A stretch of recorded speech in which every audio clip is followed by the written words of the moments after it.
Welcome to This Week in East Brunswick. Today we honor our veterans with the Memorial Day service held in the township, and we'll let you know when to catch it in its entirety. Then Patrolman Craig Hoover of the East Brunswick Police Department continues Street Smart with tips on how to stay safe during prom and graduation season. Mayor David Stahl brings us a new business spotlight at the Brunswick Memorial Home. And Al Nygren sits down for another New Jersey Film Festival filmmaker interview. So stay with us. East Brunswick held the Memorial Day observance on Sunday, May 26th at Veterans Park at the East Brunswick Municipal Complex. EBTV will televise this event in its entirety June 1st through June 22nd on Saturdays at 4 p.m., Sundays and Thursdays at 8 p.m., and Tuesdays at 11 a.m. You can also watch it as video on demand at www.ebtv3.org. Here are some of the highlights.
Flag, left and right, face.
This year, our host post is the AMVETS post number 34. AMVETS post 34 has had a strong presence in East Brunswick for over 60 years, being very active in veterans and civil affairs. They support and contribute to many local and national charities and institutions, such as the American Cancer Society, the Salvation Army, and others. Veterans and their families are among their top priorities. In addition, they run parties for veterans who are confined to their wards in Lyons Hospital and Menlo Park so that they do not feel forgotten.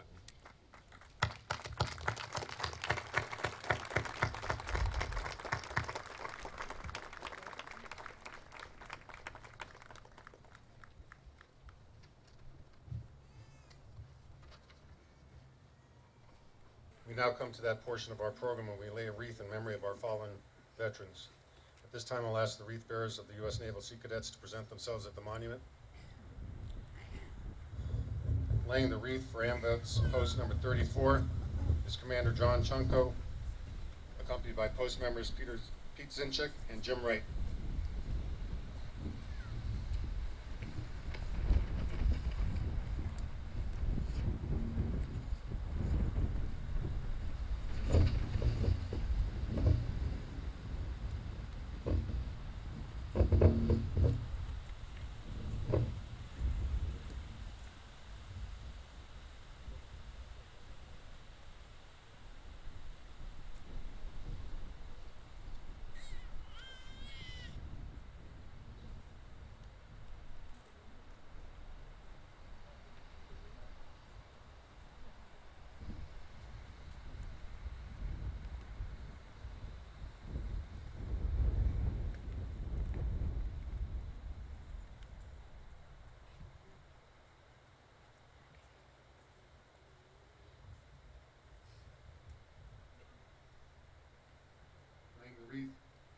Vietnam Veterans of America, our members Paul Deutsch.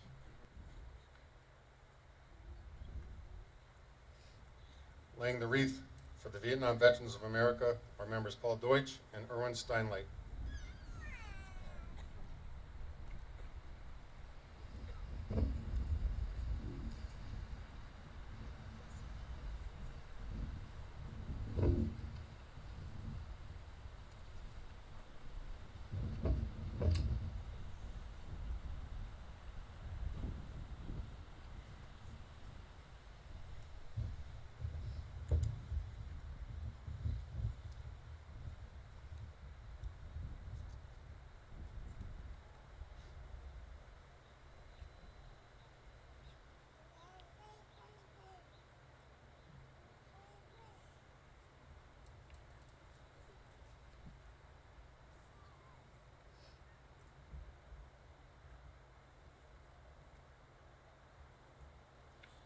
Laying the wreath for the Jewish War Veterans, post number 311, is Commander Ira Roth.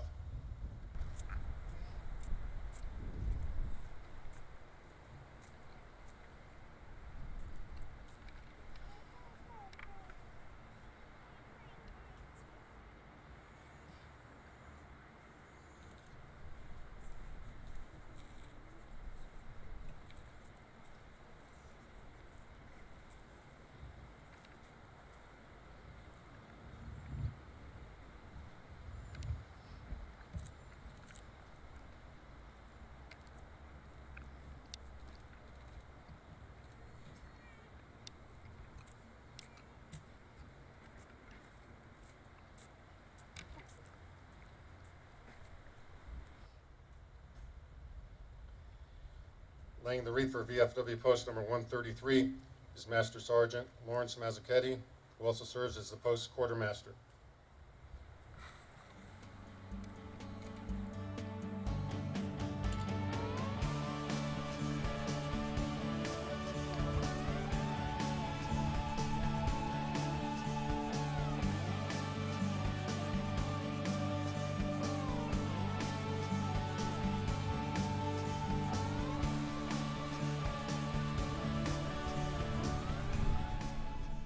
Are you aware that every 15 minutes someone is killed in an alcohol-related crash?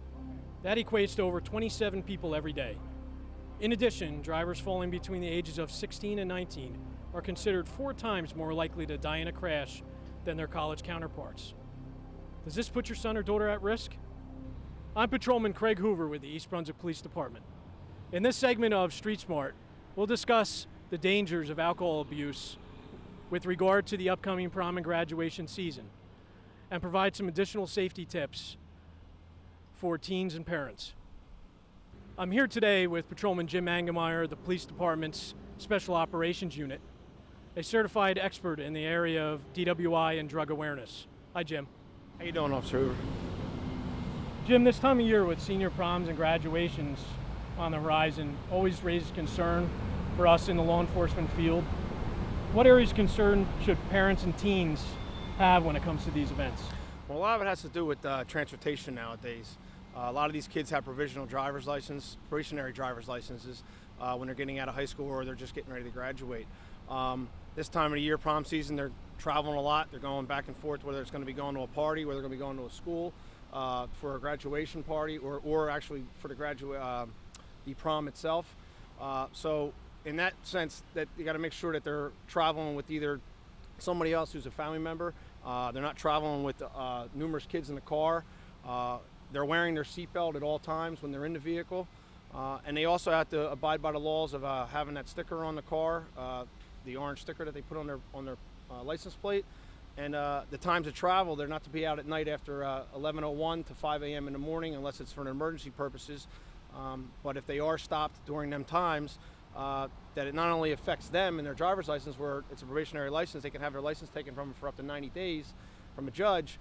It also affects the parents because at the time the officer has their obligation to tow the vehicle if it's in the roadway that night, and it can affect the parents in that way when it comes to money to have to get the vehicle out of the impound yard. When it comes to involving alcohol or drugs nowadays, you got to make sure the kids are, the parents should be aware of who their children hang out with. At this age, obviously they should know who their friends are. And how they're getting to a vehicle, how they're getting to the party, I'm sorry, and what vehicle they're taking, whether they're using their own vehicle or if they're going with other friends and then possibly that friend's been drinking or driving or been under the influence of drugs. At the same time, a lot of these schools nowadays actually use transportation as a bus, where they don't allow any of the kids to drink before they go to a party. So utilize the buses that the schools provide nowadays to go to the prom. And if they're going to travel down to the shore, to know who they're traveling with, and if they're going to be taking their parents' car, that everything works properly, and that they go down in a safe manner between the times of the hour they're supposed to be operating the vehicle. Well, fatigue is a big thing. Nowadays, fatigue can be just as bad as drunk driving. And if alcohol is involved, you're talking about alcohol being a depressant, is going to slow everything down as well. So now your reaction time totally changes when you're operating a motor vehicle, as well as having drugs involved in that, if there's possibly any drugs involved. Whether there's antidepressants involved or any other narcotics that somebody might have taken, they got to be very careful when they get behind the wheel of a vehicle, for the fact that, not only being tired from a long day, and being out late from the graduation and going to a graduation party or the prom itself, they are then, if they possibly had alcohol involved or not, it's going to set in. But they got to be real careful, make sure they get a good night's sleep the night before. It's kind of just like in an event with a sport. You always want to get good rest, the night before or the day before, and make sure you're prepared for the following day on what you're going to do on your agenda.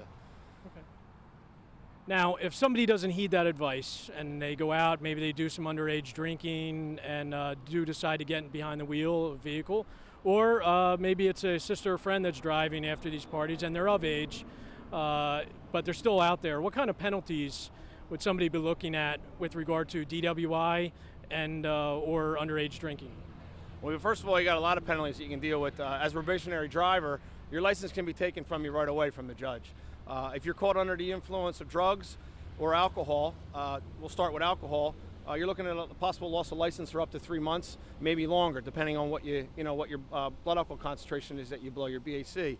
Obviously, as a teenager or anybody under the age of 21, zero tolerance. We, as the East Brunswick Police Department, are highly trained in the enforcement of drunk driving. All of our officers are, and we would take a zero tolerance approach for anybody under the influence of alcohol or drugs, especially those who are underage. When it comes to drugs, we also have officers that are trained. They're called DREs, drug recognition experts.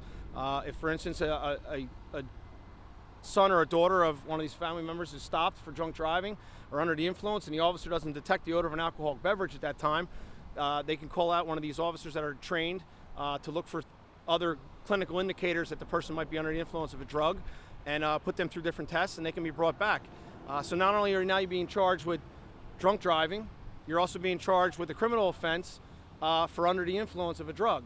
So they're all enhanced penalties that come along with part of this, drinking and driving. So it's just not worth it in the long sense, in the long run, when it comes to your insurance and losing your license. And today, what people need to remember is driving in the state of New Jersey is a privilege. It's not your right, and it can be taken from you at any time. Now, Jim, what about parents who may host a party or supply alcohol to minors? What concerns do we have here as law enforcement, and what kind of penalties should they face? Well, we have a major concern when it comes to civil liabilities. I mean, now you have kids at your house that are drinking. Whether you're there or not, you can be still charged with it. We have a township ordinance that was recently passed a couple years ago, specifically for this law, that if we come across a party and there's 25 kids there, we're calling 25 parents and notifying them, and we're also getting hold of the parents if they're there, if they're not, and they can be charged criminally. They can also be charged with a township ordinance that we have, which is a fine that's set by the judge, and our judges don't take that very lightly. At the same time, you're looking at civil suits. If, God forbid, one of those kids leave that party and they've been drinking and they have an accident and they hurt themselves or somebody else, you're looking at a liability of where they were coming from that night and who they were hanging out with. And that's why we try to stress to the parents, know where your kids are going that night, know who they're going to be with, know who their friends are. If they're going to go to a party, make sure there's going to be parents there, and that alcohol hopefully is not going to be served there. We're not condoning the right for alcohol to be served, but that if it is, and that they don't feel comfortable there, that they can call their parents if they want to go home. Thank you, Jim, for providing your insight today. I would also like to thank George Logan's Towing for providing the site for today's filming. On behalf of the East Brunswick Police Department, We're wishing you a safe and healthy graduation and prom season.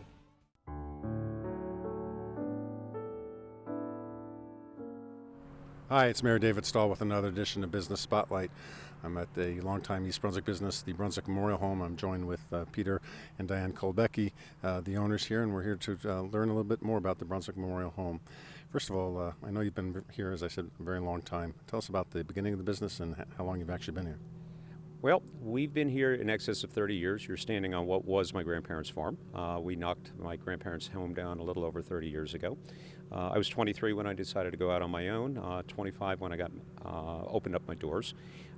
We've been here 3 decades. Basically, we're a non-sectarian funeral home. We serve all faiths. Our sister firm, Mount Sinai, caters to the Jewish community, and the community's been very, very good to us. As you indicated, you serve many faiths and there's many customs, particularly here in a community like East Brunswick, which is so diverse. What kind of challenges does that present to you? Every family is different. There is no cookie-cutter approach to a funeral service or a life celebration, as we prefer to call it. While there may be certain protocols to follow for a Catholic funeral or a Jewish funeral, again, each family is different, each church, each clergy, each rabbi is different. It comes with experience, and it also comes with flexibility and working with the family, listening carefully, and trying to do what's best for them, what's most meaningful for them. And Dan, I understand that, as Peter said, you do everything, really, really well. I understand that you've won an award for the services that you provide here. Actually, it was for our outreach work. We do a lot of work with military groups, and our son Brian works on a lot of the outreach programs that we do, but our son Michael actually took the time to do the application process, which is a lot. And we won it in our first year, so we're very proud of that. Going back to the different customs that folks have, I understand you have a beautiful motorcycle kind of hearse. Our modern classic motorcycle hearse, which is right behind me here. A couple of years ago, we had a family ask us to find an antique hearse to take Dad home one last time. I knew I'd have a great deal of difficulty in finding one on short notice, but I asked about a motorcycle hearse knowing that they existed. The family was on board, and I rented one from a company down in Delaware. The reaction that we got from that was just unbelievable. A month later, another family that I know had a Harley connection. Pop was 75 years old, but years earlier he rode. Offered it to them. They loved it. Just based upon the reaction, I reached out to some other funeral homes around the United States that have them. Tried to buy a used one. Anyone who has one wouldn't sell it, so we commissioned our own. And we have $100,000 invested in it. We've taken more 80-year-old grandmothers to the cemetery in that than anyone with a biking connection. Anyone who sees it, it's just classy. It's meant to look like a 19th century horse-drawn hearse that's drawn by a modern horse. I know it's sometimes a difficult conversation with people when you're talking about a funeral, but sometimes people really need to plan ahead. What do you offer in terms of like a prepaid funeral service, or maybe just go into some details on that? If we were upstairs in the business office, I would show you a filing cabinet that we have hundreds of prearrangements. I've been a licensed director for over 35 years. I can truthfully say I have never once had a family come back to me after a service that had been prearranged and tell me that they regretted it. It's a wise thing to do. It's a difficult thing to do for some folks, but it's a wise thing to do. It takes the burden of a lot of decisions, a lot of guessing off the family's shoulders when someone passes.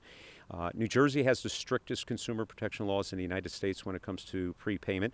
You don't have to prepay in order to prearrange. However, there are benefits to doing that. New Jersey is a 100% trusting state, meaning that 100% of any monies prepaid for a funeral must by law go into one of two places, and it's fully revocable at any time for any reason. The family can change their mind. There's only one exception to that, and that's if the prearrangements were made for social service or Medicaid purposes, in which case it is irrevocable. Quite simply, that means that the money can only be used for the funeral, cannot be used for anything else, but it still doesn't lock you into a particular funeral home. You can change your mind, go to another funeral home, and that money is for the family's use. And we know that unfortunately when people pass on, it could be any time of the day. It could be some crazy weather like the superstorms. How do you handle that here at the funeral home? Our phones are answered 24 hours a day, 7 days a week. If we're not in the building, after 4 rings, our answering service picks it up, and they're down in Georgia. We tell families that they'll get a phone call back within 20 minutes. Generally, it's more like 10. Today, more and more people pass at home with hospice care and so forth. So yes, we do go out in the middle of the night. It is always our own staff. We don't use outside contractors. We have 4 staff members that are willing to get out of bed in the middle of the night. If someone dies at home, it's always a 2-person transfer team.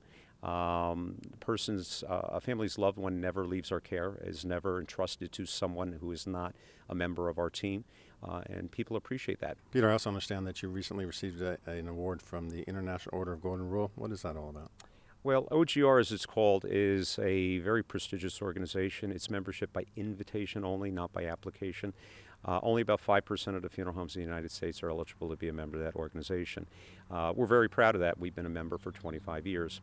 Last year, we won the Exemplary Service Award, one of only 3 funeral homes that were recognized in the United States. And that award is strictly determined by feedback from the client families that we serve. So we're particularly proud of that because it reflects on our team. It means that they're doing the right things, they're helping families, people recognize that. We get thank you notes from nearly 50% of our clientele. For any business to get that kind of feedback is wonderful, good, bad, or indifferent. We want it. But the International Order of the Golden Rule recognized that, and we're particularly proud of that award because it reflects on the team and the service that we provide to our clientele. Well, Peter and Diane, I appreciate you spending some time with me in the residence of East Brunswick talking about Brunswick Memorial Home. Again, this has been Mayor David Stahl with another edition of Business Spotlight. I appreciate you watching.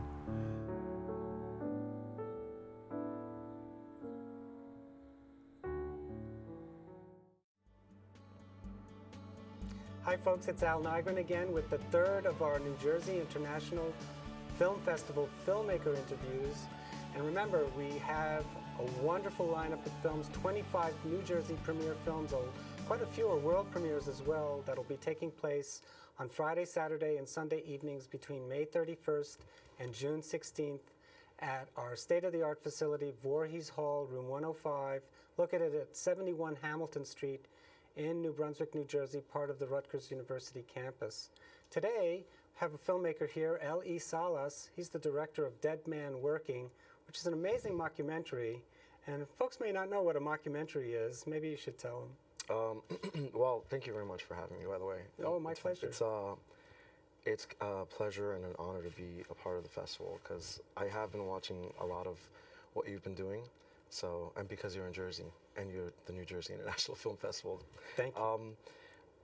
The mockumentary, I kind of feel like it's a mockumentary, but also a docufiction.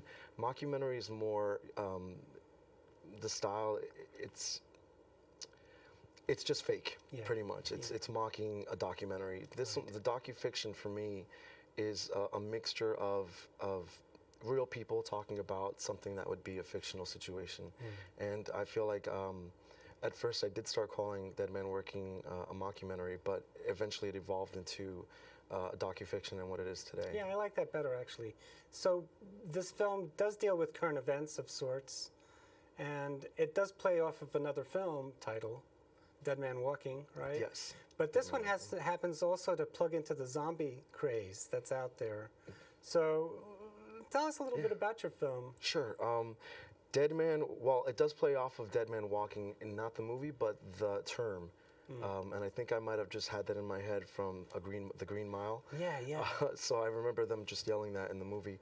And then I just thought Dead Man Working would be a great title. The movie has so many different layers, and it's rare that I do get to talk about them in a situation where I'm not in front of like a live audience because I tend to forget a lot of things. But Dead Man Working is an allegorical docufiction about the dead coming back and taking jobs away from the living.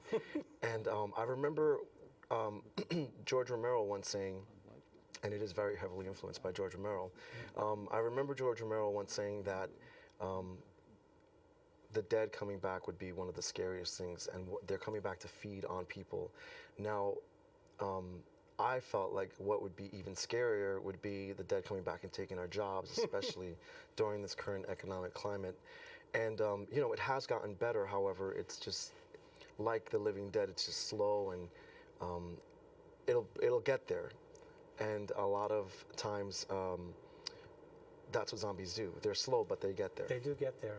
So that's really interesting, because when I watched the film, I also got a sense that it focused perhaps on immigration reform and how many people always talk about how the illegals are taking folks' jobs away, and somehow these zombies fit in very nicely to that motif. So, you know, science fiction has always been used to veil contemporary issues, and obviously your film does the same thing. Well, being from parents of immigrants, I always tend to focus or have my projects focus on something or touch upon it. When I saw these, first of all, the zombies, like, they represent the economy. We mentioned that. They also represent immigration because of the fact that you're creating workers who are, in a sense, I don't want to call immigrants empty, but in a sense, these workers are empty, and you can do whatever you wish with them. Right. You don't have to pay them, or if you do, you don't have to pay them very much. They technically don't need to eat. They don't need bathroom breaks. They don't need health care because they're already dead. So you're creating the perfect worker in these zombies. And there's one scene in particular that I do have in the movie where this construction worker or contractor has a choice between picking zombies or picking day laborers, and at that point the day laborers become more expensive because he has to give them something. So that's part of using that. A lot of times Romero would use the situation that was happening at the moment, like with Night of the Living Dead. He would use the 60s and the revolt and revolutions, and not revolutions, but the upheaval or uprising that people were having a certain...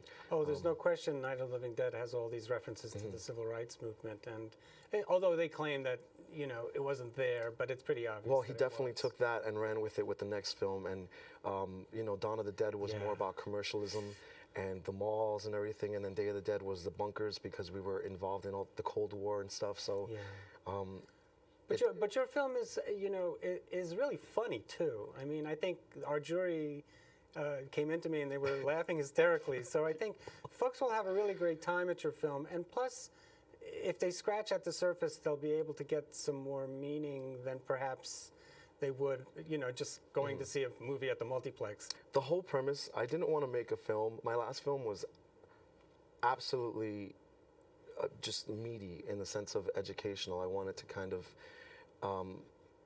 just put the whole chunk of what it was that I was trying to say in it. Didn't do so well because I think that a lot of people don't really like documentaries without the voice of God. And then this one, I felt like I wanted to start getting into narrative film eventually, and I wanted to experiment with putting a narrative in it. And I consider myself a funny guy. I like laughing. I laugh at a lot of things. Nothing is off the table, as long as it's not incredibly offensive. I wouldn't want to do that. But I think your film does that really masterfully. And folks, you absolutely have to come and see Dead Man Working. In fact, that whole evening has got some films that really kind of deal with horror, but in unique ways. And there's 3 short films prior to Ellie's film. And Dead Man Working will be playing on Saturday, June 8th in Voorhees 105 at 7 p.m. You can get more information at njfilmfest.com, or you can call us at 848-932-8482. Thank you so much for coming. Thank you very much. Great seeing you. Likewise.